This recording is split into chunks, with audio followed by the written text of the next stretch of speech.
Vote version कले ग्रामवासी गाँ को नाही रास्ता ग्राम भीतर को जीवाकु हेले हाथ में जोता आउ गामुछा धरी जीवाकु पड़ुछि कारण कादुओ पचपच रास्ता लोकंकु नाना प्रकार समस्या रे पकाउछि। तेबे दीर्घ दिनरु लागि रहितिबा समस्यार समाधान होई नथिबारु भोट बर्जन करिसंती बड़मामुनिया ग्रामर ग्राम बासिंदा। पड़िछि चेयर एवं चौकी बसिसंती पोलिंग कर्मचारी किंतु देखा नाहांती भोटर। एपरी अभावनीय घटना देखिबाकु मिलिछि मयूरभंज जिला खुंटा ब्लॉक करचिया ग्राम पंचायतर बड़मामुनिया ग्राम रे बूथ नंबर 224 रे गोटी हेले भोट पड़ी नथिबार सूचना देइछंती पोलिंग ऑफिसर।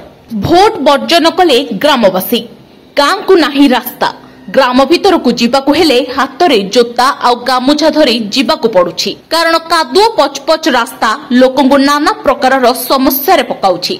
तेबे दीर्घ दिनरु लागि रहितिबा समस्यार समाधान होई नथिबारु भोट बर्जन करिसंती बड़मामुनिया ग्रामर ग्राम बासिंदा। पड़िछि चेयर एवं चौकी बसिसंती पोलिंग कर्मचारी किंतु देखा नाहांती भोटर। एपरी अभावनीय घटना देखिबाकु मिलिछि मयूरभंज जिला खुंटा ब्लॉक करचिया ग्राम पंचायतर बड़मामुनिया ग्राम रे बूथ नंबर 224 रे गोटी हेले भोट पड़ी नथिबार सूचना देइछंती polling officer. Bureau report PPL Odia.